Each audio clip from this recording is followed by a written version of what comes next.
তো আমরা একটু বেরোয়েছিলাম বাইরে হাঁটার জন্য। আমাদের এখানে কারেন্ট যায় 1 ঘন্টা করে করে সন্ধ্যা। তো এখানে দেখলাম কিছু সজনে পাতার গাছ, মানে সজনে গাছ কেটে ফেলছে, দেখানো যাবে কিনা জানি না যে গাছটা।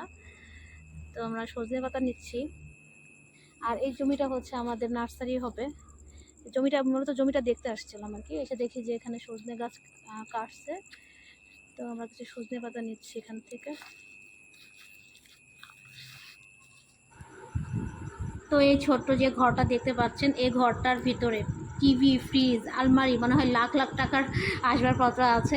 এটা দিনের বেলা একদিন দেখেছিলাম আমি শাকগুলো। এখন এগুলোকে আমি ছুটিয়ে বলে রাখবো। আর আজকে রান্না করব না, কারণ আজকে এমনিতে অনেক কিছু রান্না করব। এখানে অনেক কিছু অবস্থা দেখেন, সবজি ছড়িয়ে ছিটিয়ে আছে। কাঁচকলাটা ভিজিয়ে রেখেছি হলুদের মধ্যে, আর ওখানে কিছু সজনে আছে। আর সজনে পাতাও তো দেখলেন। আর এটা হচ্ছে কাঁচকলা, এটার ভর্তা করার জন্য রেখেছি। তো এই হচ্ছে আজকে আমার রান্নাবান্না। আর ওদিকে হচ্ছে গরুর মাংস রান্না করা ছিল, ওটা হচ্ছে ফ্রিজ থেকে নামিয়ে রেখেছি, এটা আবিদের জন্য। তো আমি শাকটা নিয়ে আসছি। এই শাকের কাহিনিটা হচ্ছে গিয়েছিলাম বাইরে, সেটা তো আপনারা দেখতেই পেলেন কী একটা অবস্থা।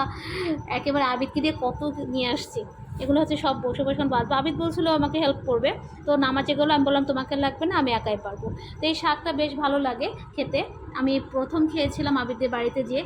এরপরে হচ্ছে তো আমি ঢাকায় এসে বলছি কবে সজনে পাতার ভাজিটা করব। তো আজকে যেহেতু পেয়ে গেছি, দেখা যাক কেমন হয়। আপনারা ট্রাই করেছেন কিনা সেটাও জানাবেন। আল্লাহ হাফেজ।